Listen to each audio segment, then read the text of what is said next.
que je cherche une femme qui m'aime. Pourquoi? Parce que moi je m'adore. Mais alors je me trouve extraordinaire. Et j'aimerais qu'on soit deux. D'accord? À trouver la même chose. Et là, ça va être une union fantastique.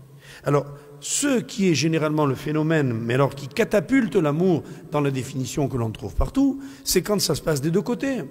Ça veut dire qu'elle aussi, elle a les mêmes goûts, et elle est très bien avec ce monsieur, et ils pensent qu'ensemble, ainsi, ils vont bâtir un bonheur durable, fondé sur des amours qui sont réels. Non.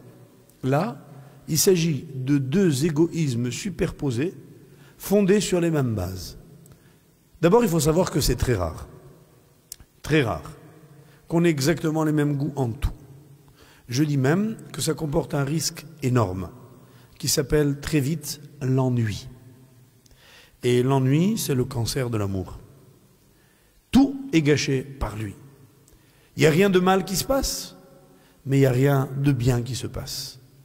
Or, l'amour, c'est entretenir une excitation permanente qui peut, même quand on aura 90 ans, consister en une lueur des yeux qui s'anime quand l'être aimé passe devant nous. C'est beau ce que je viens de dire, hein? Ouais, non, mais c'est vrai en plus. Donc, si on veut arriver à ce stade-là, il faut le bâtir sur autre chose. Quoi?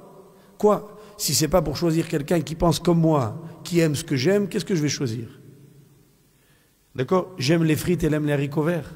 Ça va être un duel permanent. Oui, sauf si on fait des frites et des haricots verts. Vous y avez pensé? Alors pour quand même élever un petit peu le débat, mes chers amis, la Torah dit quelque chose de beaucoup plus profond. Elle dit, dans la Gemara de Nida, page 31, que aimer l'autre, c'est pas s'aimer soi-même. C'est pas se demander si elle veut ce que je veux, c'est se demander exactement le contraire. Est-ce que moi, voilà l'amour selon la Torah, 2 points, ouvrez les guillemets, est-ce que moi, je suis prêt à l'aimer pour elle? Ça veut dire pour ce qu'elle est, elle. Est-ce que lui, il est prêt à m'aimer pour moi, pour ce que je suis moi? Si chacun se dit la même chose dans le couple, tout est transformé. L'amour qui s'appelle en hébreu le plus pur, total, s'appelle chesed.